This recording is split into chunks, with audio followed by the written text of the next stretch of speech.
Some time ago I did an episode where I covered popular games on hardware you didn't expect. We looked at Bonk's Adventure on the Nintendo Entertainment System, all the way to Golden Axe on the Wonder Swan. It was really interesting looking at those games and how the radically different hardware platforms handled them. Sometimes it was surprisingly good, and sometimes it was shockingly bad. I thought the subject matter was pretty entertaining, so I'm back with 12 more games that would appear on hardware you didn't expect, or maybe wasn't quite as well suited to pull it off. There were some genuinely amazing results with some of these, and I hope you enjoy the show.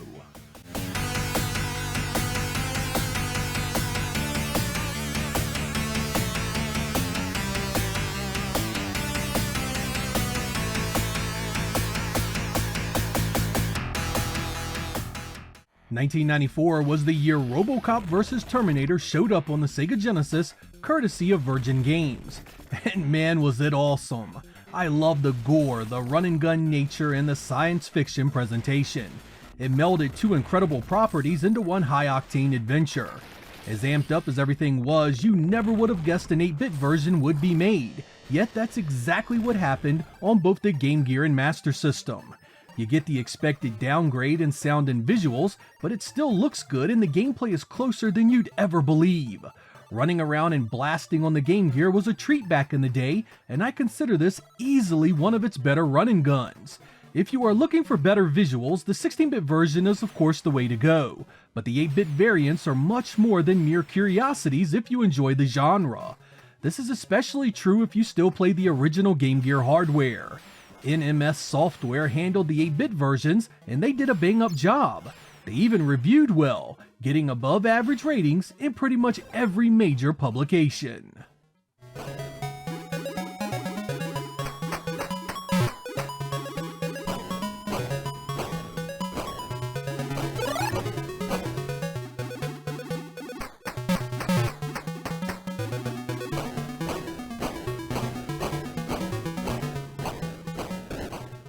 In the last episode, I covered Mortal Kombat 2 on the Game Gear, a title I considered to be absolutely dreadful. I mean, even considering the hardware and lowering my expectations, I felt it was unplayable to all but the most dedicated who had been stuck with it as children. The original arcade had been a beauty, with a gameplay model that was fairly easy to get into. It's easily one of my favorite fighting games of that era. But I felt it only fair that I looked at another portable version of this game in this episode, and I chose the venerable Game Boy as that platform. Developed by Probe Software, I went in expecting it to be worse than the Game Gear version in every way, and boy was I taken aback. First and foremost, this is still orders of magnitude less impressive than the original arcade in every area. The graphics and sound are of course simplified to the point where they barely resemble the original assets. The fighters are thankfully large, and that does help a bit. The gameplay is also crappy, with a jerky flow, bad hitboxes, extreme cuts in animation, and it's much slower. The worst part of the game is that it's missing a ton of content. The roster is cut, and it's absent a number of the stages. But you know what? This still isn't the slideshow mess the Game Gear game was. I was able to find a rhythm and flow to it, and I was hitting most of what I tried and mildly enjoyed it along the way. The gameplay never felt like the arcade or even the 16-bit ports, but as far as being able to find some fun in it, I'd go so far as to say yeah, the Game Boy version was quite a surprise.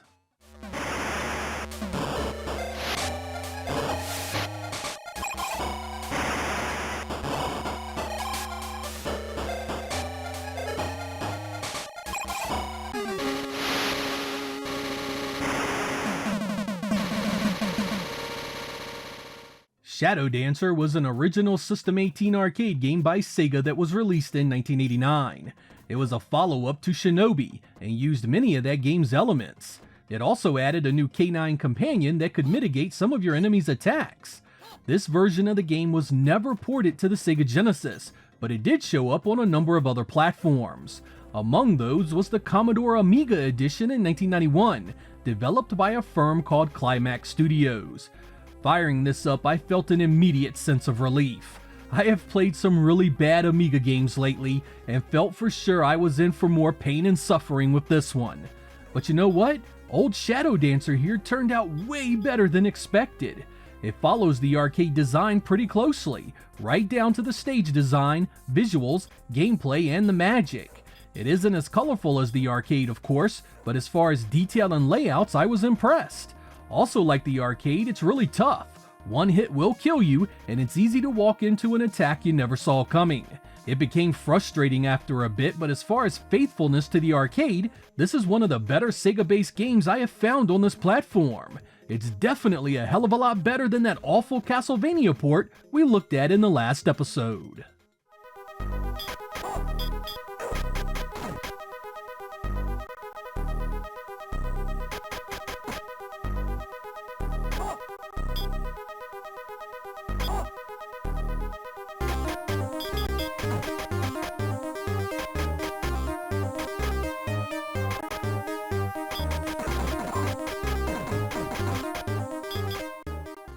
Since we took a look at Shadow Dancer this episode, I decided to call up Shinobi as well. The original arcade version of this game was done in 1987 on the System 16 arcade board. It is an absolute classic and one that I loved as a kid. It was tough, but boy was it memorable. I decided to try out the Commodore 64 edition for this episode, and point blank I was left very impressed. This is an excellent 8-bit translation from the Powerhouse arcade board. You do get that cutback in color and detail, but everything looks as you'd expect otherwise. As good as the visuals are, the gameplay is where it really establishes itself. It's more like the arcade than the Master System port in regards to design. One hit, one kill, and it lacks the Master System's expanded weaponry. Fortunately, the gameplay flows smoothly and really retains that Shinobi feel. It's also incredibly challenging with what seems like far more enemies than any other versions throw at you. As I made my way through the stages, it felt like I was having a go at a slightly less impressive Master System edition, which is a pretty strong compliment considering how much I enjoyed that version.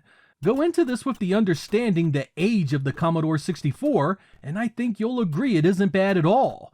The only thing that sucks here is the complete lack of music, a real sore spot considering the C64 had some great audio capabilities.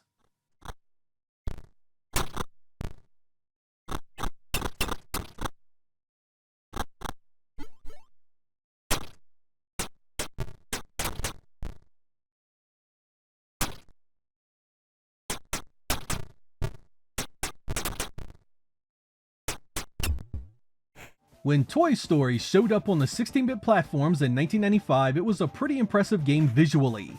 As was usual for the developer's Traveler's Tales, the gameplay left a bit to be desired, but you kept playing because it looked so good. I decided to give it a go on the Game Boy expecting it to be cut back, but I had no idea what I was getting myself into. The graphics and sound are the least of this game's many issues because the gameplay is an absolute abomination. It scrolls choppy, the jumping is floaty, and the physics feel all wrong. Running around the first stage, it became clear there was no way in hell I'd invest the time to get through the later stages. I applaud the developers for trying to push the Game Boy as far as detail and sprite size, but when it impacts the gameplay at this level, you have to dial those things back a lot more than they did here. I've seen the Game Boy do some pretty incredible ports over the years, but this one drops the ball so badly, there's just no redeeming it. I was genuinely surprised that Traveler's Tales did such a poor job on it, until I saw this one wasn't done by them. Instead, it was the masters of shit software, Tiertex, at the helm, and everything became clear. Avoid this pile at all costs.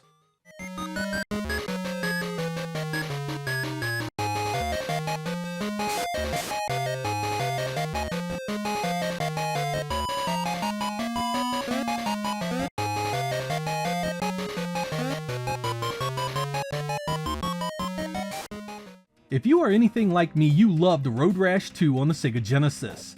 Released in 1992 by Electronic Arts, that racing combat style was so appealing, and I really enjoyed the audio presentation.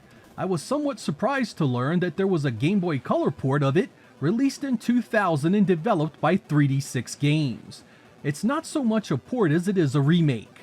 The Game Boy Color edition keeps the track locations and cinematics, but features an entirely different visual style. I have to admit I was impressed with it. This game is smooth as can be, and the racing itself feels really good. It even has some decent music in places. The lone flaw I could find in it was the absurd difficulty. No kidding, man. On the first few levels you do fine and the tracks are winnable. As you get a bit deeper in, the AI goes bananas and runs flawless lines at speeds you just can't maintain. It got to the point where the fun factor takes a massive nosedive because no matter how well I made my run, first place was a lost cause. Regardless, there's enough here to make it a worthy play if you own the original hardware.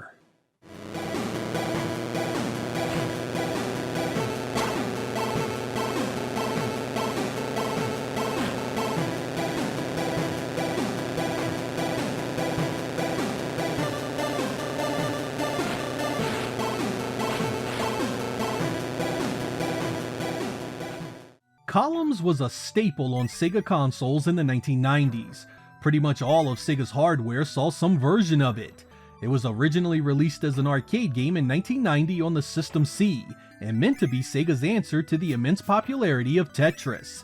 Even though it was ported to many computers and consoles afterwards, I was still utterly surprised there was a port of it to the Super Nintendo. This one is quite strange because it landed at a time when you didn't see Sega games of any type for Nintendo's 16-bit console. Even more peculiar was that it was released in 1999 among the final stretch of Super Famicom releases in Japan. I wouldn't know of it until sometime later, but I was still incredibly fascinated by it. It was developed by a company called Marigal, and is the only officially licensed Sega game to appear for this platform. It's a fairly straightforward port and remains familiar, though the music is quite a bit different. It has the standard arcade mode, a versus mode that is both single and multiplayer, and even a training mode. You won't find many Super Nintendo games that have Sega Enterprises on the title screen, so this is worth firing up just for the historical significance. It isn't a bad port of the game either.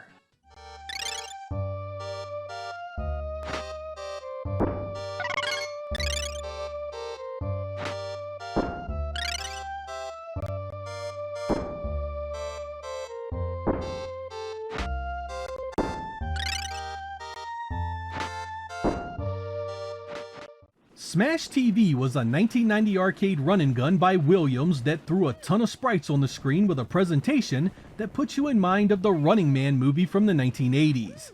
It was loud, had tons of speech, and featured some pretty hectic two-player action. The 16-bit ports at the time had their work cut out for them, so anything less was laughable at best. Except the Nintendo Entertainment System says hold my beer, and we ended up with an 8-bit conversion that had no earthly right looking and playing as well as it did.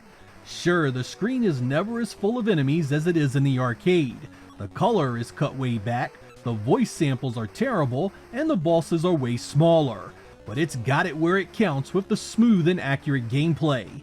This moves and plays so well, and you can even use two controllers for a more arcade style feel. Amazingly, it keeps the two-player mode and supports the multi-tap, so both players can use two directional pads for aiming and shooting at the same time. Messing around with this for a few hours left me really impressed that the developers at Beam Software were able to capture the feel of the arcade so well on such modest hardware. It won't replace the arcade or Super Nintendo editions, but it's more than playable in its own right.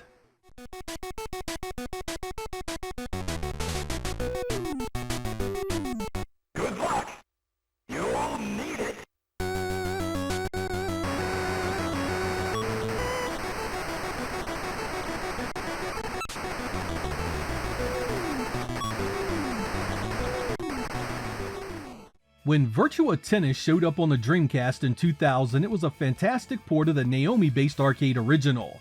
It had expanded features, great gameplay, and it looked a lot better than we typically saw of the sport. When I learned of the Game Boy Advance conversion in 2002, I kinda chuckled to myself, because I knew this had to be butchered on a portable platform. Nope, this sucker is still an amazing game of tennis all the same. It takes more after Virtua Tennis 2 in its features, which now has female players in addition to its male lineup. It's got mini-games, multiple surface types, 4-player link cable support, and a custom player feature. The developers at Altron created a completely new two-dimensional graphical presentation for this, and it works very well. The animation is realistic and the arenas look great. The most important element is the gameplay, and that too feels smooth and is very easy to adjust to. While the player lineup in this is mostly fictional, it does feature the Williams sisters as selectable players. It didn't look as nice as the fully polygonal entries, but having it on the go was incredible, and I enjoyed every minute of it.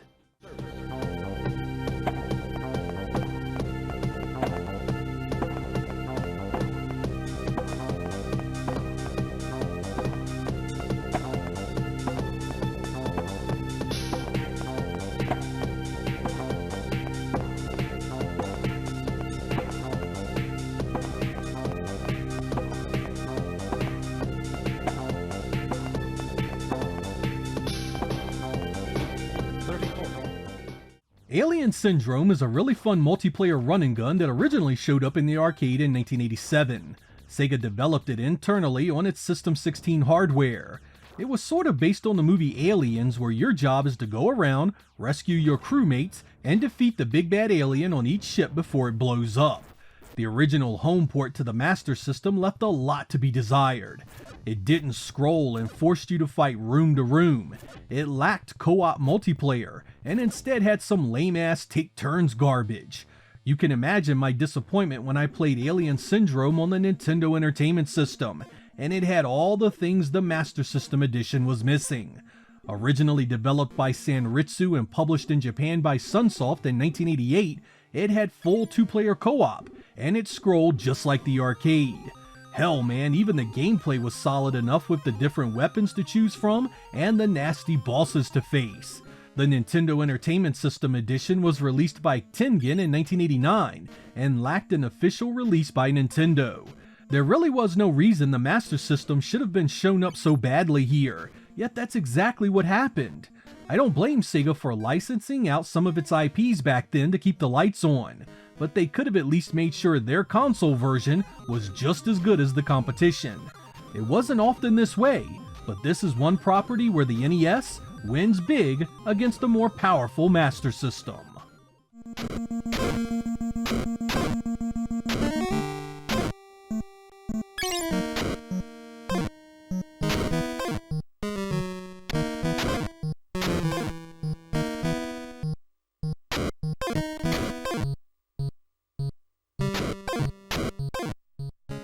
You couldn't have one of these episodes without a Double Dragon, and I have a doozy for you here. Everyone knows the venerable beat-em-up that first appeared in the arcade in 1987 by Technos Japan. Damn near every console ever created saw a port or sequel to it in some form, and the Sega Game Gear was no different. You may be tempted to believe that this would be a simple repackaging of the Master System version, but you'd be wrong. Virgin Games handled this one and released it in 1993. Unfortunately, it's point blank one of the worst versions of this game ever made. Much of that is because it's not a port at all, but a completely new version of the game with different sound, visuals, and gameplay. It's single player only, slow, choppy, and absolutely nothing feels right about the way it plays. The only positive in this mess is that every so often you get to pick up a gun that gives you a few easy kills away from the horrible combat. You can play this one enough to get used to where you need to be against each enemy to win, but why you'd want to do that is beyond me. If Virgin wanted a Game Gear Double Dragon, they should have just ported over the Master System release and called it a day. I've played some crappy Double Dragon titles in my time, but this travesty never should have been developed. Go play Streets of Rage on your Game Gear instead.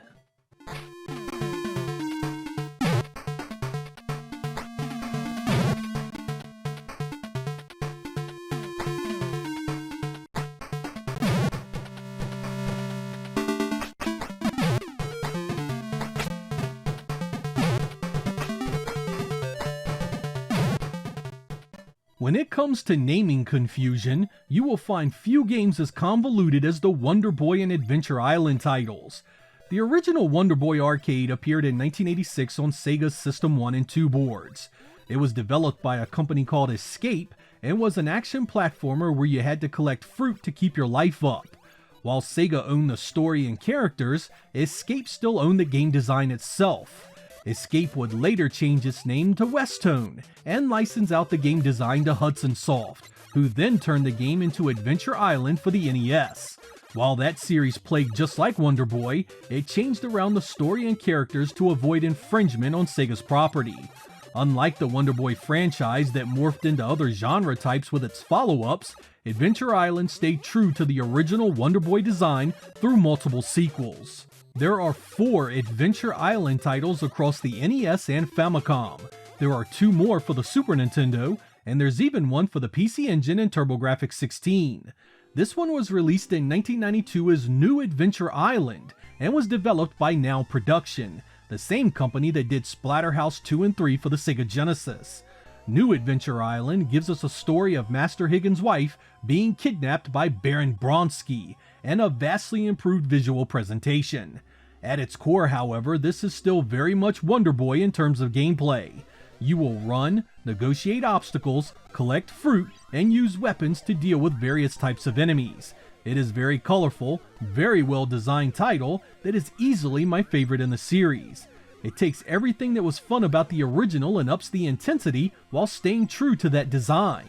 Outside of re-releases and reissues, this is the only time Hudson's Adventure Island appeared outside a Nintendo platform.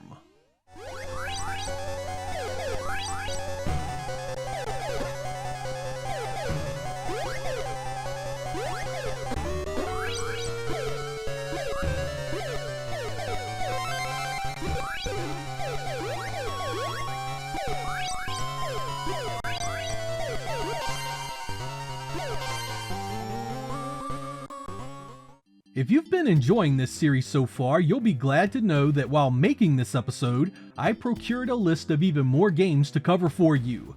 I already have enough games for a part 3 and 4, and would love to hear any suggestions you may have beyond that. It's been really fun visiting games on other platforms, even if some of those games are terrible. Seeing, hearing, and playing the various versions gives you an appreciation that when a game is well done, it really does deserve some praise. Creating video games is not easy, and something that starts out as a grand idea can quickly descend into absolute garbage. It's also interesting to play games on much weaker hardware that originated someplace else. You don't always end up with something worth your time, but you certainly always end up with something worth talking about. I'm SegaLordX. Thank you guys for watching, and I will catch you next time.